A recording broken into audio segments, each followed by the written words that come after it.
we are streaming, and now you guys should have the link. All right, so while we sort out the links, I'm going to make a little impromptu intro. Welcome to a special episode, crossover episode between the Navbar and Ripple's podcast. If you're watching live, you can see there's more faces than usual. John Myers and I, the podcast host, are having little guests today, Mr. Greg Skerman and Michael Dorinda from Ripples.fm. Woo! Hey guys, thanks for having us on. Or are we doing a crossover episode, and like, are we on your podcast as well? No. We're all on each other's podcast. Everyone's on everyone's podcast. That's right. Yeah. So, as you can see on my T-shirt, if you're watching, if you're listening, you can imagine. Last week, Laracon AU happened in Brisbane, which was a phenomenal event. And Michael Dorinda is actually the organizer behind all of the magic that happened. And I thought this is pretty cool because in this panel here, we have one organizer, we have one speaker, we have one attendee in Greg, and then we have one person that missed out on all the fun that we can make very jealous of. So I thought that'd be pretty cool to recap the whole experience from our different lenses and talk about the best moments and whatever happened last week, because it was great. I was a viewer. I was just watching very slowly through the tweets that were dripping out over everyone's from everyone's accounts, but I was very jealous that I was not there. It looked like a great time. It's good. That's what we aim for. It's that high level of FOMO. Yeah, absolutely. Nailed it. Yeah, so maybe we Yeah, can... Go ahead. Yeah, there was definitely a lot of that. There was a lot going on. Yeah, it was huge. Kind of surreal too, because I think I spoke to Jess Archer about it a couple of times. Just like kind of weird that it was in my hometown, which nothing comes to Brisbane. So.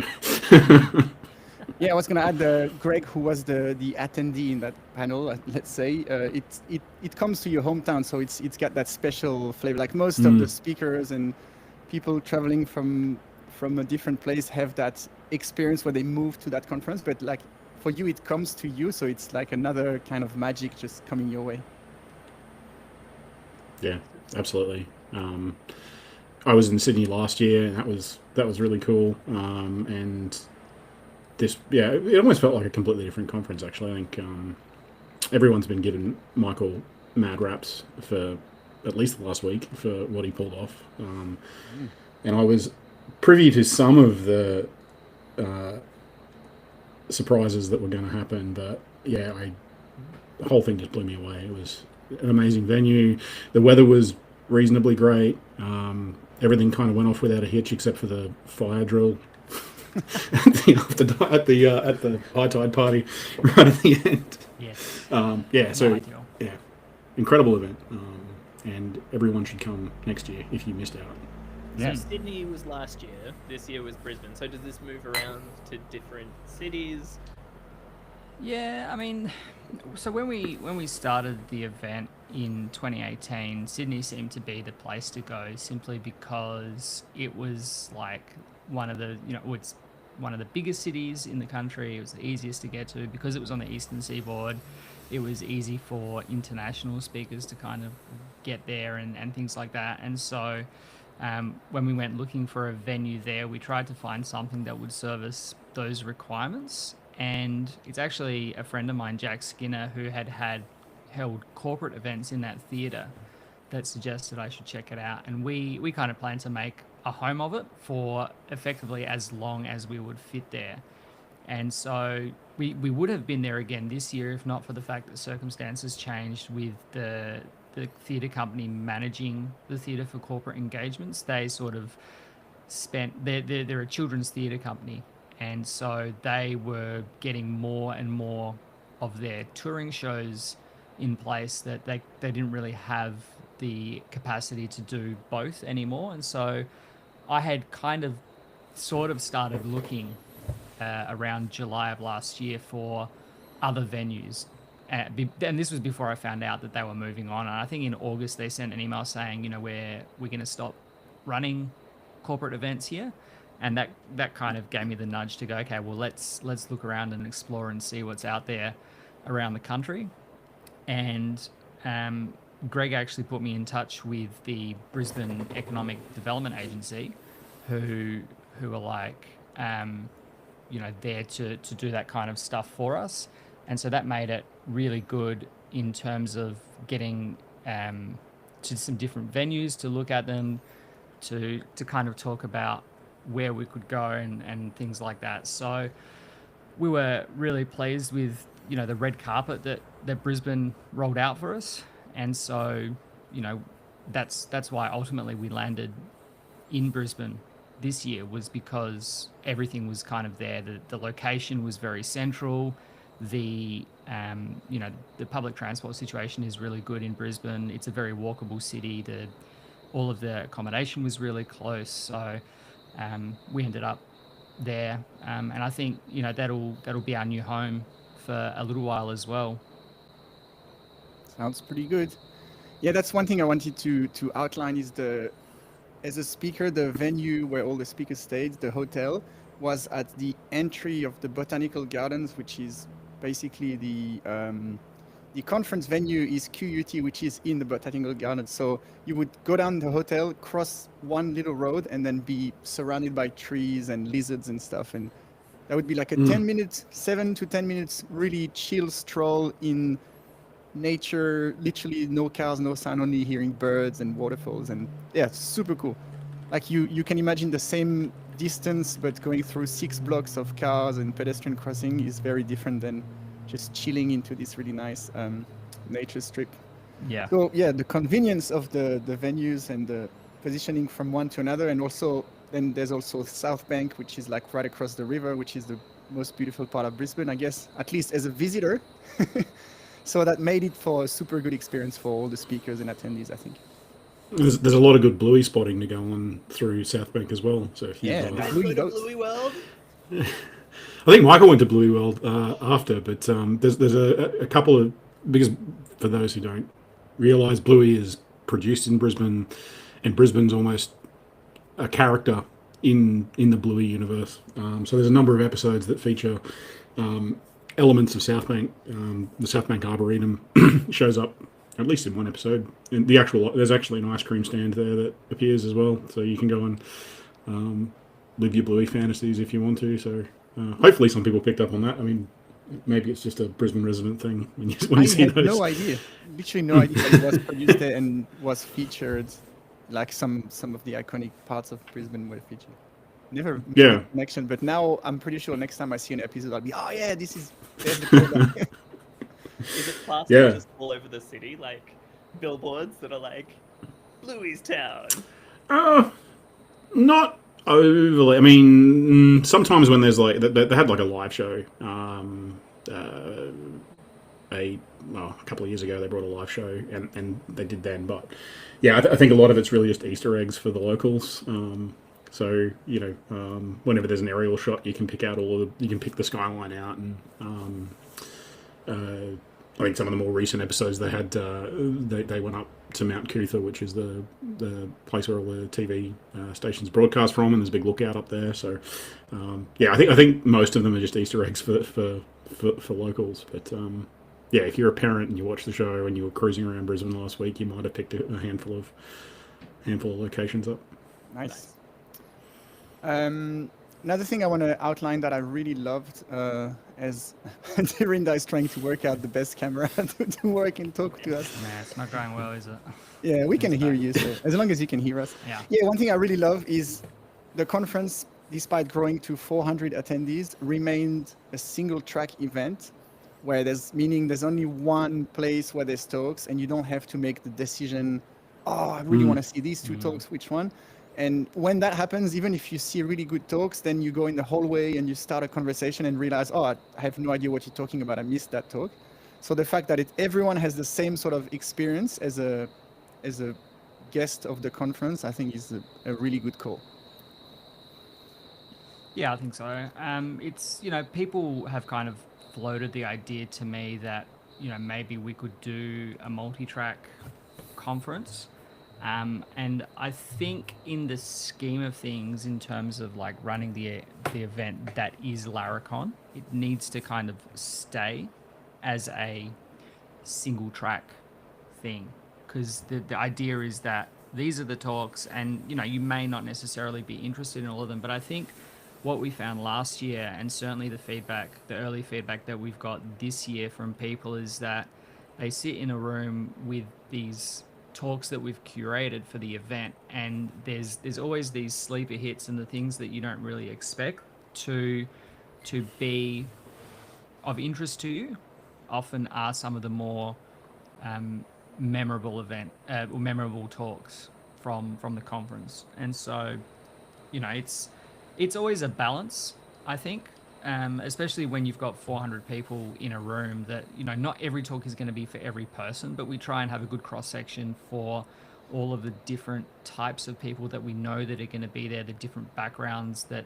obviously being a conference centered around the Laravel framework, the majority of attendees are going to be Laravel developers. But we do know that product managers attend with their teams. We know that project managers come. We know people that have only just started their programming journey attended. I know that we had several people there that are just transitioning into development. They're just, starting their careers. And so you have to balance the level across the spectrum, introductory to the framework, just to sort of make sure that everyone gets some level of value out of the talks. And then, the networking was a big focus for us this year. And so that was also something that we put a lot of thought and consideration into this year, was to make sure that we could facilitate that for as many people as possible. Yeah, as an attendee of a couple of conferences, it's definitely I can relate to exactly what you're saying there. I think Simon and I were both at React Conf Sydney and had not ever met each other before, did not meet each other there, did a podcast much later and realized we were both there. But that was a single track conference, and exactly what you're describing happened. There was a talk, I didn't know the person's name, I just went to it because it was single track, and that was just what was going on. And then it turned out that it was one of the producers from a hip hop group that I was a big fan of through many years ago, and they were doing a talk about how they were using React to build a music production application, and I was just oh my god, this is so many of my interests overlapping. And I just had no idea and would not have ever seeked that out. And then I've been to other conferences that aren't single track, that are multi-track conferences, and exactly that. You're having a conversation with someone and they're oh my god, this talk was amazing, and it was I didn't see it, didn't even know it was happening. That's right. Yeah, it's always there. And I think beyond a certain size, it certainly makes sense, because catering to 1,000 people or 2,000 people in a single track is really, really difficult. And so you do split them up, but then some of the networking opportunities get lost there, because there might be a talk that was of interest to you, but there might have only been 30 people in the room. So trying to find those 30 people in a sea of 1,000 or 2,000 is really tricky, in order to then go, oh, this was amazing, what did you think of this, that kind of thing. There's certainly an explicitness about what we do in trying to create a very shared experience for everyone that's there, basically. Yeah, good call.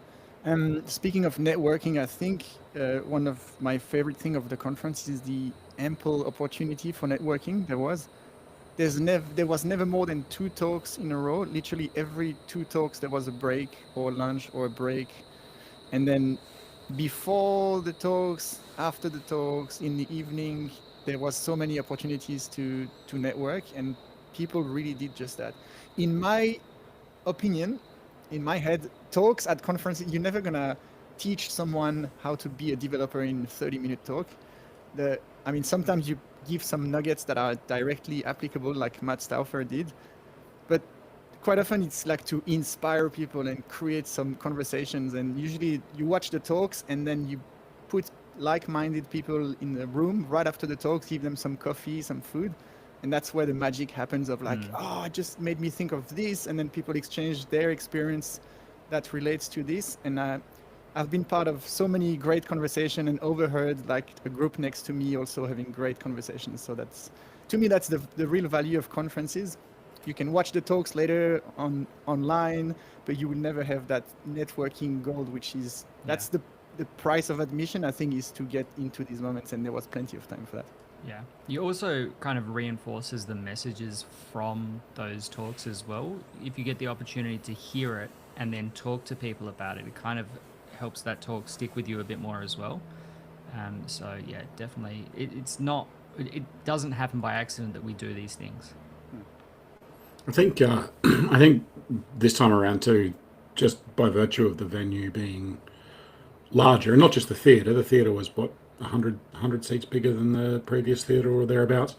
The sort of foyer and atrium on the way in was effectively large enough to contain everyone who was at the conference. So, in Sydney, the entry hall was probably a fifth of the size. So what ended up happening in the breaks was everyone would leave the theatre and then go their own separate ways. And that was, I mean, you could buddy up with people and go out to lunch, and certainly did that a lot. But because QUT is slightly removed from the sort of high street food locations, because lunch was put on, everyone kind of hung out together in this one space. So I think that there was definitely a lot more networking there, and I agree with you. I think the principal reason you go to a conference is for the network. I mean, the talks are great. They're definitely the draw card, but you get a lot more out of, I think,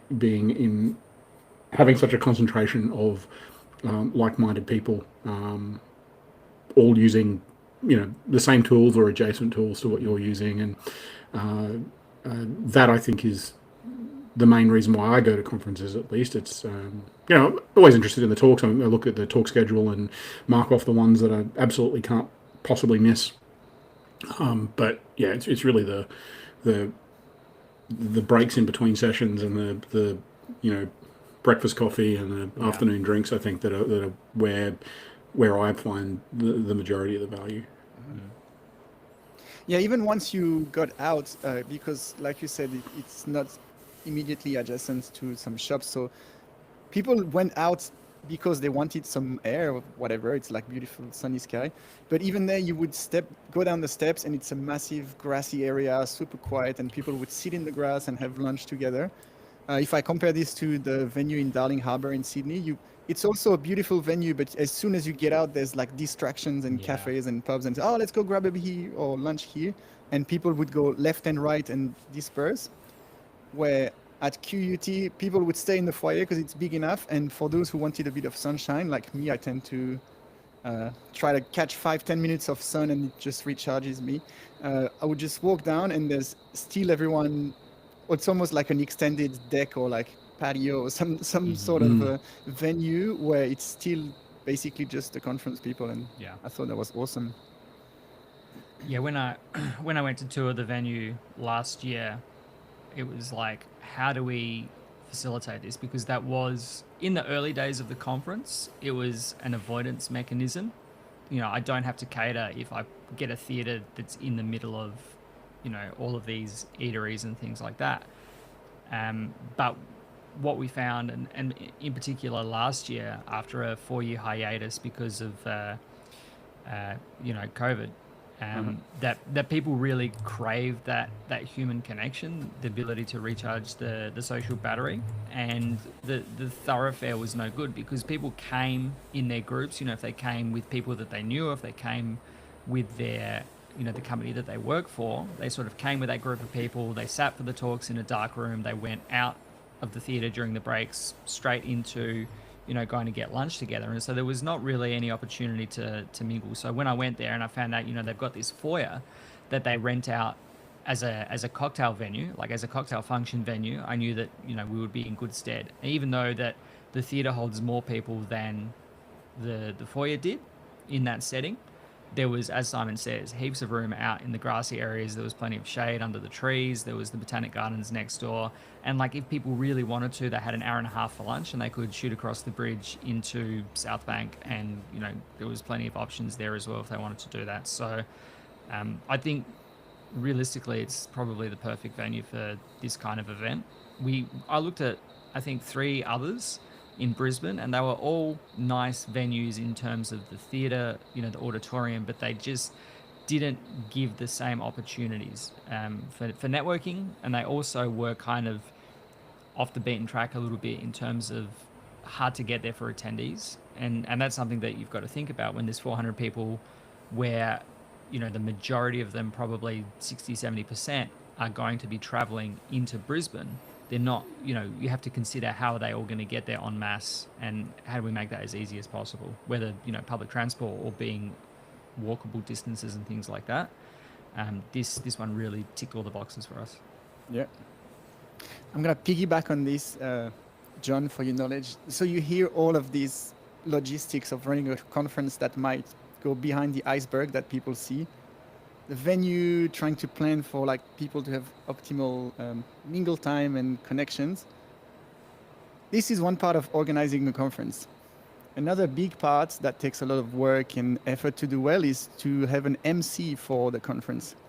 Well, Michael is not only the organizer, but also was the MC of the conference, and he wore all these different hats, and from 6 months before the conference, trying to help people shape their talk outlines, to the whole conference, the days before, during, after, up to now, I guess, following up with little needs that we all have. I have special needs for video editing, and we all say, oh, could you please do this thing? And Michael's been like incredible. I've told you many times, but I want to say it live on air so everyone knows, like the job you've done on all these different hats has been really tremendous. Thanks, man. Sometimes it feels like it's juggling a little too much. Like doing all of this stuff is good because in the same way that like Taylor Rotwell is the BDFL of Laravel, and he oversees kind of everything that goes into the framework. I like the ability to be able to oversee everything that goes into the conference, to make sure that everything is connected in a way that I think would be appropriate for the community at large. Yep. We sent out NPS surveys to everyone yesterday. And I think the early indication, number one, we've had more responses in the first day and a half since we sent them out than we had for all of last year's event. But number two, the early returns are that we did get a lot of this stuff right, and I think part of that comes down to me having my finger in all of those pies to make sure that like the speakers are all connected, that the community is connected, that everything kind of functions.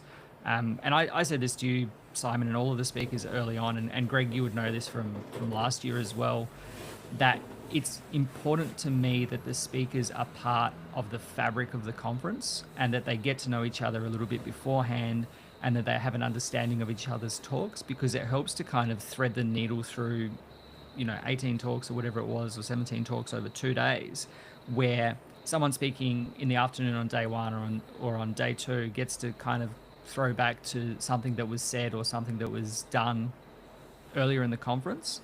And it makes it feel like a more cohesive experience rather than having 17 distinct talks. And so like when I was putting the schedule together, I was sat on the floor behind me with a whiteboard here, and it was looking at all of the submissions and looking at, okay, how many technical talks do we want to put on? How many non-technical talks do we want to put on? Where do we place them so that, people have the opportunity for their brains to not be in technical overdrive the whole time? And then, thread the needle through all of that to make sure that we do have a connected experience, so that we tell a story. Not that we have a particular theme or anything like that, but it's like, where does all of this stuff fit? And if something is spoken about on day two, how does that follow what came before it? Which is really how we piece it all together, which I think helps to make an interesting and an engaging experience. Because 2 full days, in spite of what people think when they say they want to have 2 full days of technical deep dive talks, they are very much mistaken. The human brain does not function like that for the majority of people. Yeah, I was exhausted as an attendee. I was I'm an introverted person. That doesn't mean that I'm not outgoing. It just means that crowds of people and lots of stimulus is, it really is quite draining. And I would be exhausted if you were also like just continually stretching one part of your brain for a couple of days. And I think, soft talks are great. This is whilst we're in a technical vocation, I suppose, the technical side of things is only a relatively small part of what we do. It's all about people and how we arrange our work and how we look after our mental health. And I think the keynote this year with Marty Friedel was absolutely incredible. And if people haven't seen that, they probably should, because I think it speaks to a lot of the way that we all feel. So I think if we had like 2 days of just non-stop, this is how you inertia, this is how you, live wire, etc., it would, yeah, you would be pretty taxed. I mean, I slept the day after the conference, so, and I was just sitting down in a hall the whole time. So, yeah, I think the mix was really, really great. I think I don't think there was a below average talk there at all this year. There was a really good mix of people with different levels of experience, and definitely things that some of us in the crowd knew or had opinions on already. But like Michael said, it's a good mix for people at different parts of their career and different interest levels. Totally. I want definitely to go back to Marty's talk, but just before this, I want to just continue on what Michael was saying, the fact that it created this, we had this Telegram group for like months, probably 6 months, since as soon as the talk was accepted, we got put in this group, and it created this bond and community and support group. And Greg, you mentioned you're introvert. I am too, and I have this funny feeling that the majority of web developers choose this profession because they like to be on their own and they're a bit afraid of spending time with people. And so I just realized that it was a big deal getting on stage for almost all the speakers. And so everyone had a moment between 3 months before the conference to the day before the talk where they had this little freak out, like, oh, what am I doing? My talk is terrible, doesn't bring value. And systematically, like everyone in that WhatsApp Telegram group would just bring the support and help and cheer each other. And for me, my classic signature move is to stress really like the morning before my talk or the night before. And I had this moment, and everyone was like, you got this. We're gonna bring the heat and the screams in the crowd. And there was that really nice bond where everyone feel together. And as a result, as the organizer of the conference, you have people that are invested. And they understand that this conference for the guests is about having a chance to meet. Some speakers might be very special to some specific person in the audience. And I know I've done the effort myself, and everyone else, I feel like was very approachable. No one did the talk and say, oh, now I'm gonna go visit Brisbane and just come back tomorrow. Everyone was there, went to the social events, even if you could see the battery depletion. I myself, on the Friday, the last day, I just reached that limit where I did my talk at 11 a.m. and then I had non-stop conversation. Literally, I had skipped the morning tea because I was getting mic'd up. So I was like, oh, I want lunch. And I grabbed my lunch, but I never ate it because I just had conversation with everyone. And then at 4 p.m., I had my sandwich in my hand and I was like, oh, what do I do? And it went straight to more and more and more mingling. And I think it was about 8:30 or 9 p.m. where we were moving from the first after party venue to the second. And Durinder knows very well because he was with me and we were getting these rental scooters, and my app, I couldn't actually unlock the helmet, and they all went, and I was like, I just gotta go and go in my hotel room. I've just used all of the everything. But yeah, shout out to everyone for really bringing bring their whole self and being very available throughout. That goes for the speakers, the attendees, the sponsors, and Michael as well. Thanks. So another thing I thought we could do is kind of go through everyone's favorite magic moment or funny moment, or like anything that stood out. And if you just want to share a couple of moments that you will remember for a long time, whoever wants to start first. I'll start. Mine was the tweet that Simon put up, which was the only thing that I saw, which was his tracking a basketball shot with tailwind and the alley-oop to Zion. And just, that was my favorite from what I've seen so far. Will the talks come out like on the YouTube channel, the Lara channel? Yeah, so we streamed both days of the conference, and fortunately there's still up on the Laravel YouTube channel. We have got all of the videos edited. They've gone to all of the speakers to give them a chance to kind of review them, just to make sure that all of the cuts are where they think they should be in terms of what's being shown and when. But I think we'll probably put these out next week once everyone's happy with them. Sick. All right, favorite talks. Well, I think my favorite moment, and there's a little bit of a story to this. So for those who didn't attend or who cleared out early on Friday, deep shame. Michael, in what is probably becoming a bit of a, it's a bit of your move, isn't it, to just like try and one up every other Laracon just one more time. One more time. I was speaking to Michael probably around this time last conference about silly things that could happen potentially, and almost as a throwaway, I said you should just get fireworks, like just put on a firework display. And I don't think it went anywhere until Michael had a conversation with one of the producers at the Monkey Bar Theatre, who said, it's not as expensive as you might think. So lo and behold, Michael stands up in front of everybody on Friday night, just after the sun went down, and had a bit of a get a load of this moment, and set off a firework display in honour of Laravel in Brisbane. So there was a barge that was floated out into the middle of the river. They would have shut down the river in both directions, and then a 5 to 6 minute firework display, which was I think EU and US have got some work to do. So I think that was my favorite, because I was in on the gag. I think I might have been one of maybe 3 or 4 people who were in on the gag. Wasn't even 100% sure he was going to do it. So yeah, actually seeing that come out was really, really good. In terms of talks, the Nightwatch release, don't know why I am still surprised every time Jess shows something on stage, but that was really, really good. Marty's talk at the end, as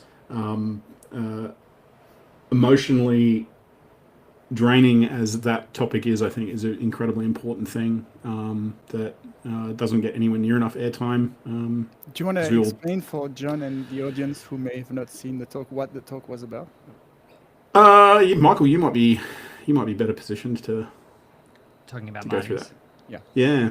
So it was probably about a week or 2 after last Laracon. So he spoke last year about Statamic, and he came to me and he goes, I really like the experience of talking. Next year I'd love to do a talk about his journey with mental health. And I said, yeah, submit that talk when the CFP opens, because that is always a high, it's a high risk, high reward to put yourself up on the stage and do that thing. And I knew that talk was coming, and I knew that he'd had some ups and downs this year related to all of that kind of stuff. But I knew from when he suggested that was going to be like our conference close, our lock note, as it were. And, he took that on really well. And when I saw at Laracon US this year that they did a similar thing where they put the Primogen on to talk about his journey with a similar subject matter. He did a 15-minute, 20-minute thing. Marty did this as well. And the reaction that he got from the audience, like I was about to come on stage to kind of, thank him and say thank you. And I looked out there and everyone was still clapping and then they all stood, and I was like, this is not my moment. This is Marty's moment to have and to hold forever. So that is a very different style of talk, and no matter what anyone anywhere says, it resonates with so many people, whether they were the people that were still in the room when he gave that talk, whether it's people who watched the stream live, or it's people that are going to see that talk in the coming weeks, months, and probably even years. I said, you've done something very special here, and you should be proud of doing that, because that was not easy.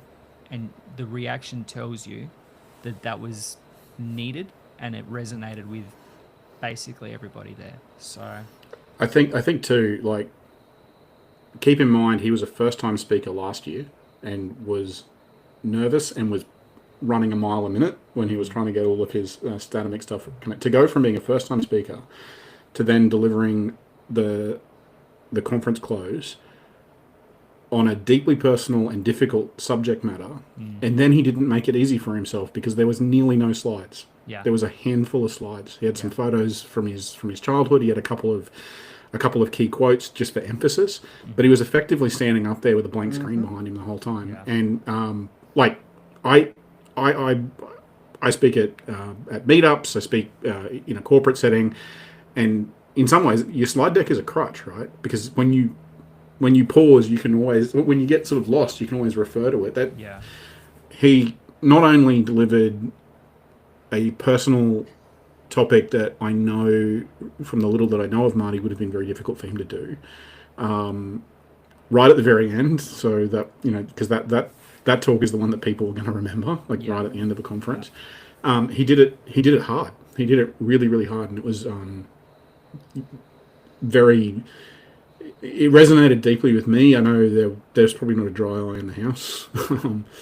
And the standing ovation at the end, which probably went for a good 5 to 10 minutes, was incredible. So yeah, that's one that will stick with me, I think, for a long time. And I think him having practiced that talk, a few weeks before the conference, knowing the kind of reaction that he would get, knowing how he had to tell the story, knowing how it would impact himself in telling that story, and then having to go through 2 whole days knowing what he was going to deliver. People always say they get nervous before they give their talk. Lots of people would prefer to give their talk on day 1 before, so they can enjoy that he had that bottled up for the 2 days and then was able to deliver it is truly remarkable. Yep.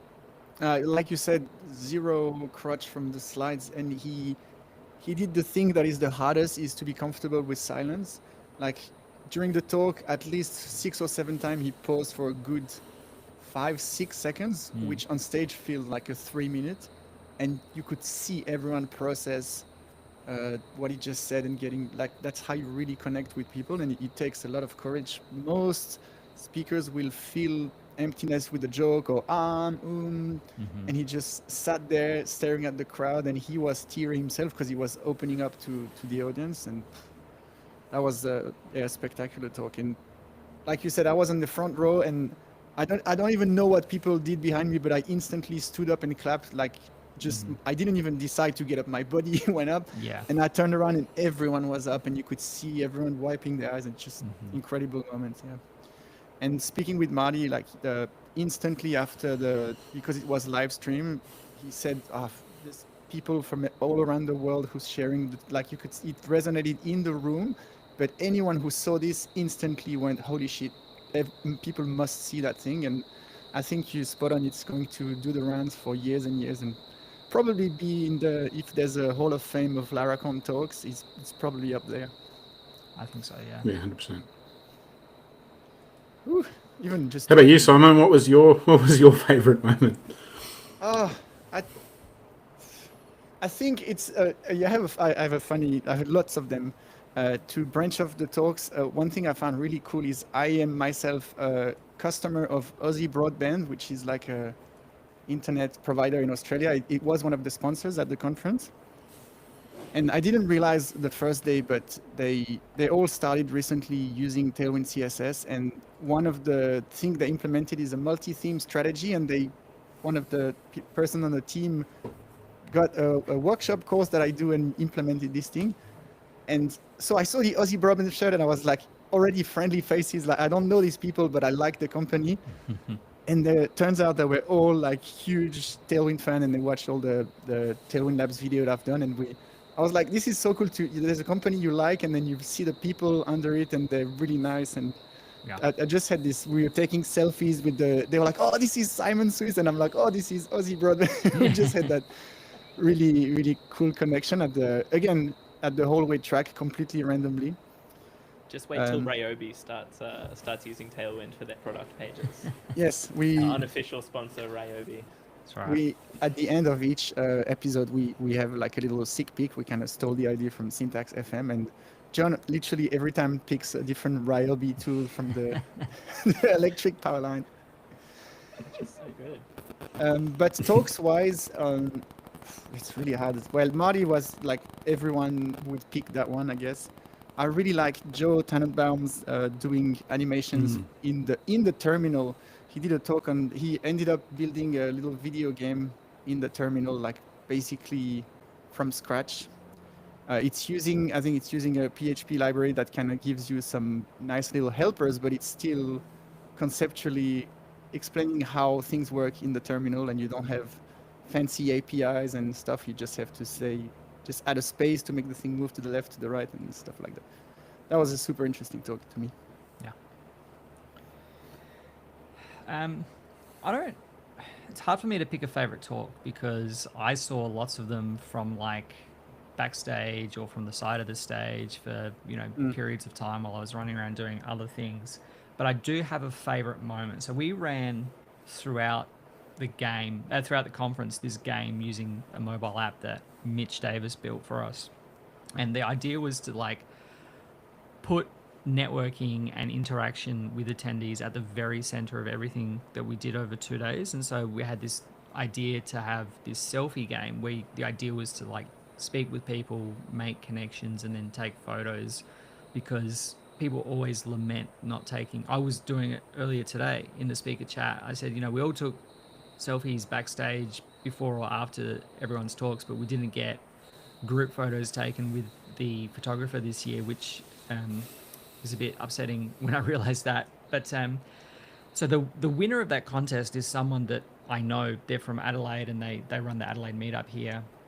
And so they were like the highest score in that. And I felt a bit nervous about having the winner being someone that I knew, as opposed to, a member of the audience. So we had contingency for such a thing where we had a game that we played. So we put these riddles up on the screen, and we had the top two come up, and you had to guess, and we did a best of 3.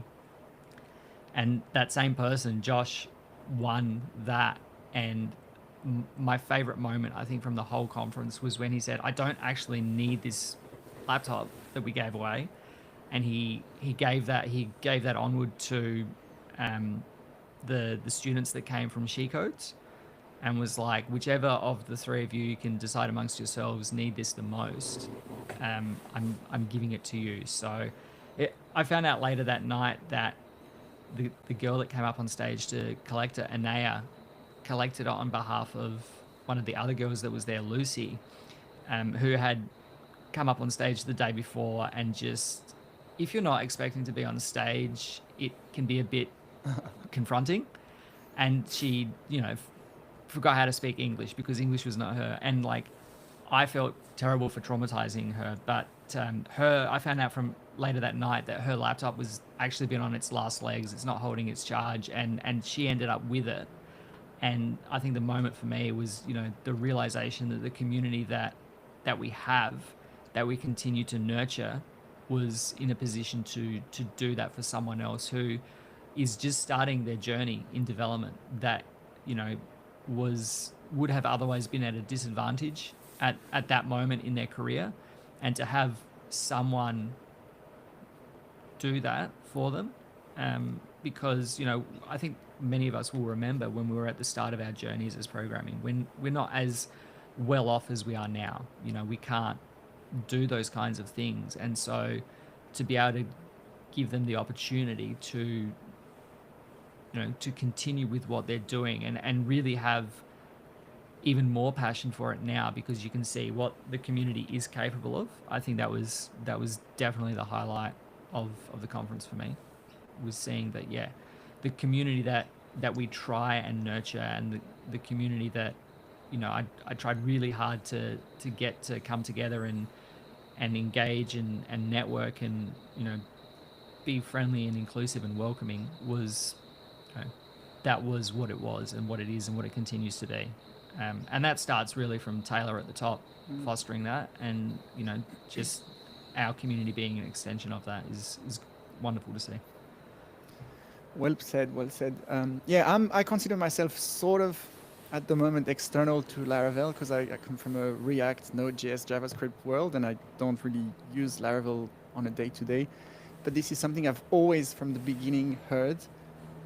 This inclusive community and support group, and just the kindness of the whole world of Laravel. And whenever there's Laracon US, you hear people saying, "This is amazing! People, there's something special about this community." There was Kapehe from Sanity who did that talk on finding her village and her tribe in Laravel. And she's like me; she's not part of Laravel, but she found a really nice support network group. And being at that conference last week, I can just echo the exact same. Like I've been to quite a few conferences, but there's something special about how friendly and welcoming and supportive everyone is, from the speakers, the attendees. I was nervous before my talk. I was very well prepared. I know it's a good talk. And in my head, it's like, if I'm comfortable and confident and I just land my jokes and smile, I'm going to knock it out of the park, which I think I did. But if I'm stressed and like I know there's a joke on the next slide, but I don't have the guts to do it, so I just do a plain delivery, then I know I'll be like, this is still a good talk. Yeah. But whatever, that's kind of flop in my head. And I said that to a few people, and there was Ellie from New Zealand. He's from a company called Figured, and when she spoke on stage, her friends from Figured were like super loud. And then she said, "Hey, I told my Figured friends we're gonna just make a lot of noise for you," and just they were like, the whole second row was them, and they're just like going, "Yeah," just screaming and like cheering me up. And I forgot to mention before that my other favorite moment of the conference is I chose a music that has some basketball lyrics in it because it's part of my brand. I'm a hooper. I play basketball. I'm obsessed with it. And the first lyrics of my intro song says, "Hey, pass me the ball. I got the hot hand." And in my head, I was just going to walk on stage and do a little shooting motion. And I said, "My kids, watch the stream. I'm going to do this." And then on the morning, I had a shower, and I was like, oh, shower thoughts. Like, there's lots of these little things. Like, Dorinda keeps throwing some swag from the sponsors in the crowd. Maybe there's one of them that's heavy enough that I can shoot, and not heavy enough it's going to kill someone.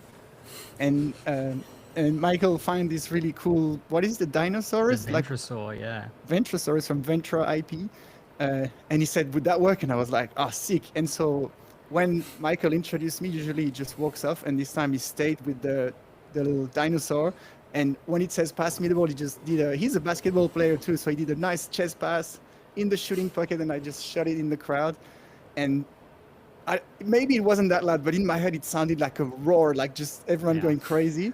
And that just set me on a high, and I just stayed on the high for the whole talk. So I think it kind of carried me into the stress of walking on stage, and I just like rode it from there. So that was a cool moment. Yeah, love it. Yeah, one of the things that has sat with me since I spoke last year that Michael said to me, and I think this goes to the community, is that not one person in that crowd wants you to fail when you're up there on stage. Yep. Absolutely everyone in the room is on your side.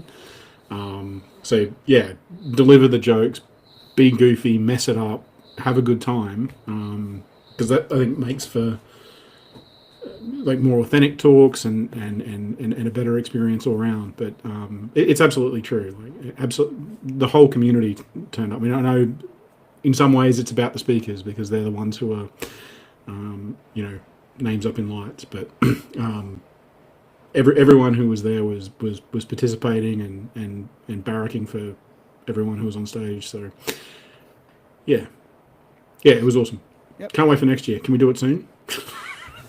I was thinking the other day, can I like build a time machine and go straight to next year? So just get all the speakers back and take it over to New Zealand in like March.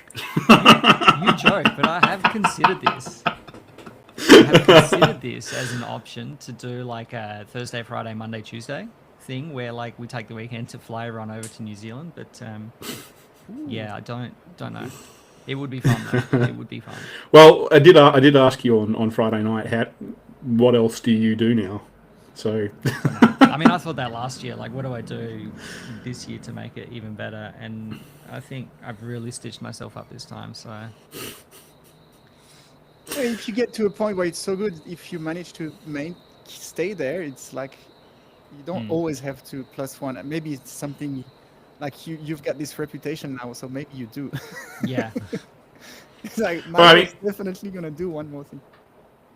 Well, yeah. I mean, the thing that's remarkable for me, and I said this last year, and I said it again this year, is that being a speaker last year and then running a podcast with Michael for the last year, I've kind of been somewhat uniquely positioned to see some of what goes on in the background and just how much work this is, and it all culminates in, for the volunteers, 3 days, and then for Michael probably at least a week in the lead up to the event, of a very, very busy time. And then Michael's still got all the time in the world to talk to absolutely everyone who walks up to him, always a smile and a handshake, and all the time in the world. It's absolutely remarkable that I mean, yes, there's volunteers, but it really is, from an organisation point of view, a very small group, and in a lot of regards a one-man show from an organisation perspective. So yeah, hats off to Michael and to his wife for putting up with the organisation of the event over the last however long. She loves when I come into her office in the middle of the day, in the like weeks and sort of couple of months leading up to the event, and I just sit down and I wait for her to turn around, and I'm like, what if? How about we do this? Do you think I'd get away with this? Hear me out. Yeah, hear me out. And like, she will always hear me out, and a lot of the time, you know, she'll agree with me. Sometimes she'll you know, redirect me, and other times she's like, no, you can't do that. So yeah, she, as much as it is, you know, a one-man show, there is the sponsors that make it possible for as many people as possible to attend. They make, you know, they keep the ticket prices accessible for what we're able to put on. It's the speakers who get on stage, because, you know, people come to see the talks as much as they come to network and see old friends and make new friends and meet people that they've only been talking with online. And it is the volunteers. You know, last year was kind of like the day before we kind of got together and we winged it a little bit. This year was like, okay, here's all the stuff that we did last year. Here's what worked. Here's what didn't work. And Rocco and I, probably about, I don't know, 6 weeks or so before the conference, 8 weeks, we were like, okay, how do we actually address these things? Because last year we thought it would be a good idea to pre-pack all of the bags with t-shirts and badges and lanyards and things like that. And it just did not work. And this year we were like, okay, we can't do that again.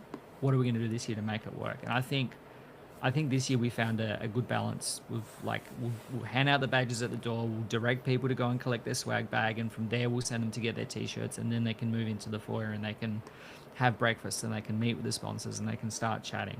And I think by and large that went really smoothly. And a lot of that was, you know, Rocco carried the torch. So shout out to Rocco for keeping the volunteers in line, and shout out to all of the people that either voluntarily volunteered or were volunteered by me. So all of my co-workers got volunteered to help out. Involuntarily volunteering. Yeah. Awesome. Spoken like a true champion. We give you flowers and you instantly distribute them to the people who deserve them. But it's true, like the volunteers, they had super cool pink version of this t-shirt, pretty much, so you could see them from miles away, and they were all super helpful. Literally, yeah. I cannot fault this conference. Yeah, there we go. I said attendee. I said an attendee. I should have said a crew volunteer. I'm sorry, Greg. Yeah, this was a fantastic conference, and John, you better come next year, wherever that happens. Probably in Brisbane again. Absolutely. Yeah, it sounds incredible. I did say this year that if they organised a basketball tournament between all of the speakers, that I would have to attend, at least the basketball. Yeah, there'd have to be a court. There'd have to be a court at QUT you could use. There is, there is an indoor court. I did look into it, but at that point I didn't have anyone to sponsor. Simon and I were sat next to Taylor and Matt for breakfast on Saturday morning, and I was like, maybe next year we should have a Laracon AU versus Laracon US basketball game, and Taylor kind of chuckled at that idea. So yeah, there is a court. Awesome. I did look to organize it. Maybe I'll do it next year with more time and more planning. Yeah, behind the scenes with David Hill, who's the lead designer at Laravel. He was meant to fly to the conference, and we were like trying to take a pulse for how much interest there is, and there wasn't much. And like Michael at this point was like neck deep into so many other aspects of the conference, so I didn't take ownership as like if I really wanted it to happen, I could have said just force people to make up teams. My son was really keen because I said like, dude, if there's a game, I will definitely you coming and you in my team, and he's like the mini Simon Swiss who kills everyone on the court. Why would we play hoop with the Laracon US people when we could introduce them to backyard cricket and just have some home ground advantage? I want to play something that's universal. Are we can trash talk them now. This is not part of the conference. We can trash talk them. I think a Laracon AU squad could take care of the Laracon US team. What sport is that? Basketball. Yeah, unless they team up with the Terminal Coffee, which there's some overlap there. I heard they're pretty good. Well, yeah. So the Laracon US team they're like what 1-0 now, aren't they? Online, yeah. No, they lost. Oh, they lost. They lost. They lost. Yeah. Yeah, it was. I think the Terminal team.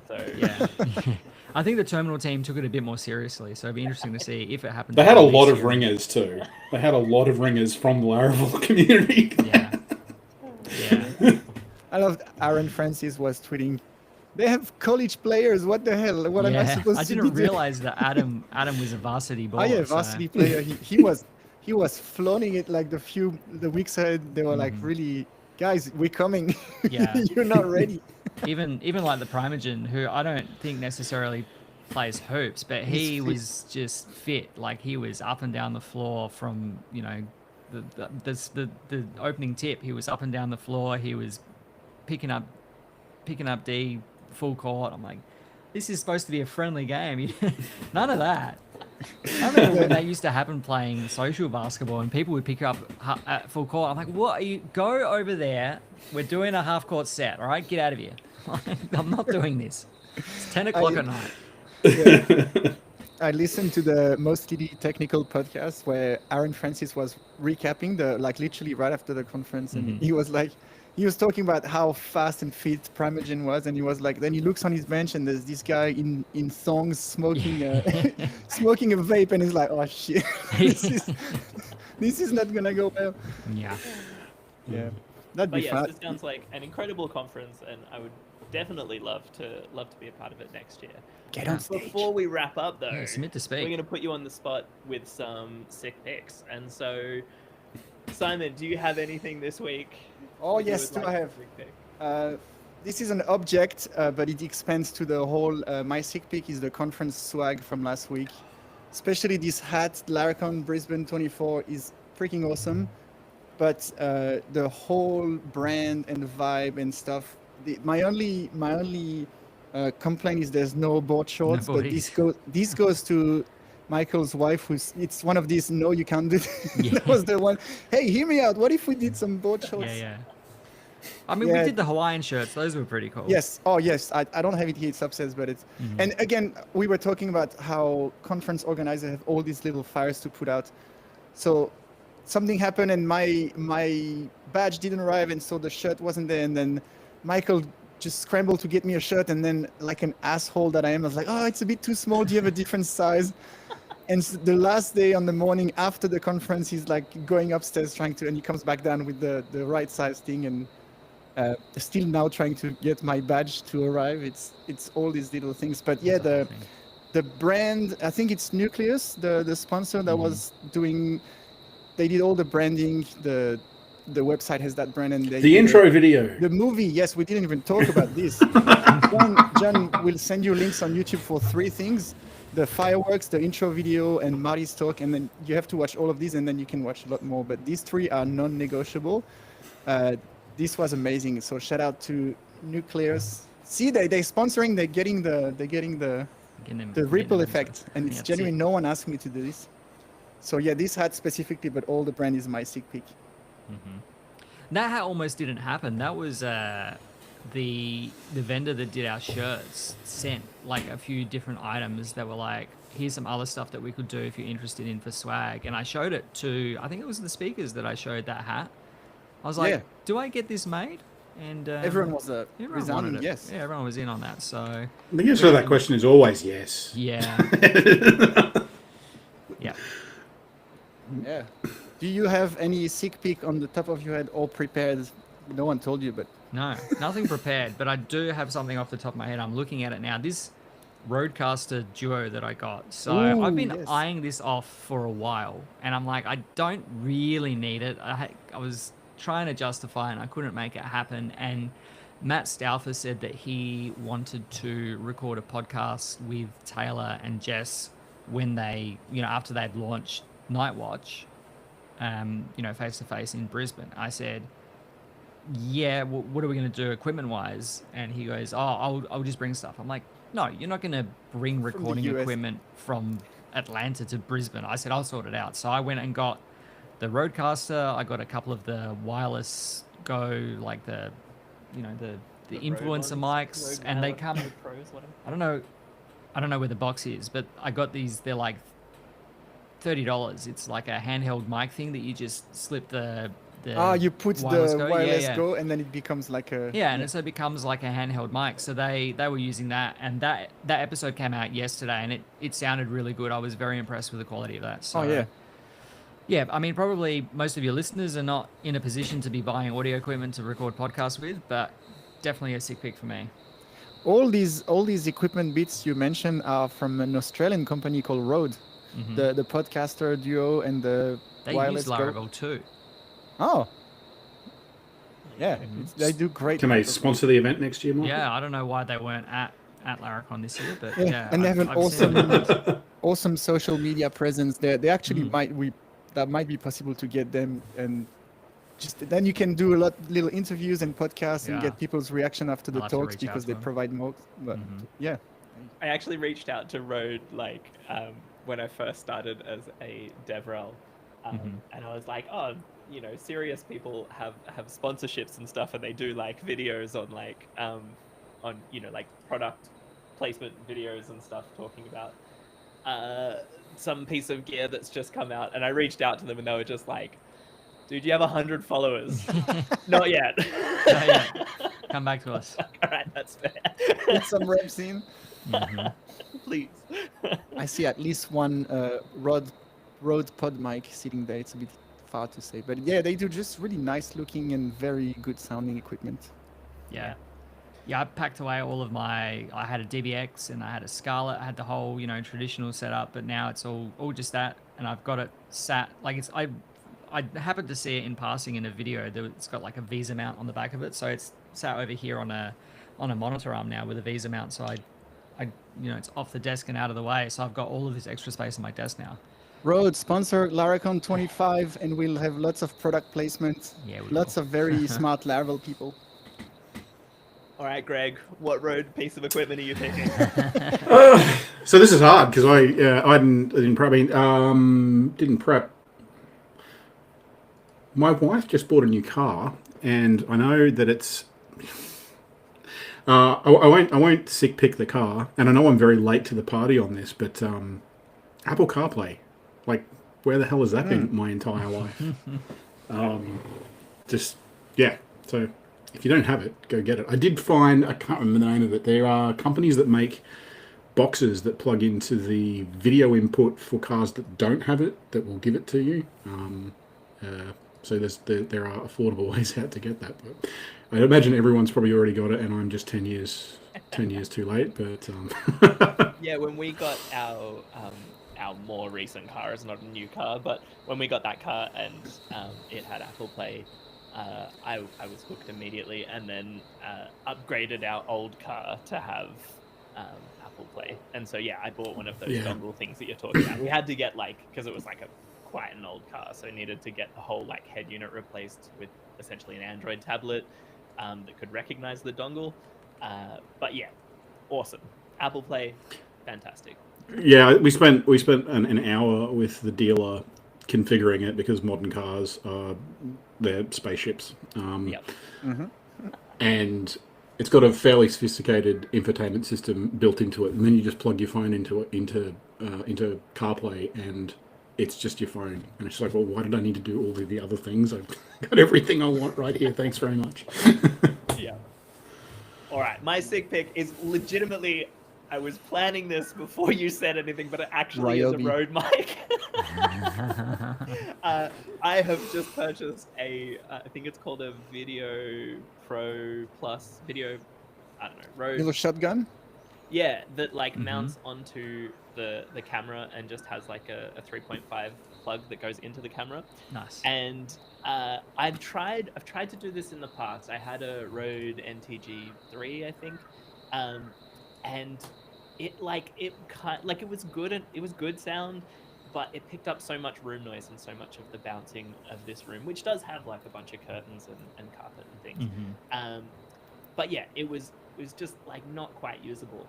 And then recently I've started using the in all of the YouTube videos and stuff that I create, I've started using the noise reduction, like built-in AI stuff in DaVinci Resolve that I use for video editing, and realized like any kind of small, bouncy, repeatable sound is quite easy to remove with AI. So I thought I'd give it another try, and bought one of these Video Pro Plus mics from Rode, and it's just been amazing. Like, it on its own is a little bit too bouncy and not quite high enough quality, but just with like a little bit of treatment that most of it is now done with AI, it's fantastic. And it means that like for a podcast that needs to be really high quality audio, like I've got this mic in my face, but now when I'm recording videos, I can just like get this completely out of the way, and I just have hands-free, can't even bump a mic. There's not even a mic to bump. It's been fantastic, and it just looks so nice. Like, I've always liked having the mic in the shot, and it's kind of like a flex as to what kind of mic you have, and it's part of the whole content creator vibe. But when I moved it out, I've been paying a lot more attention to like lighting and angles and stuff for my videos, and it just looks so much more professional without having this mic on the desk.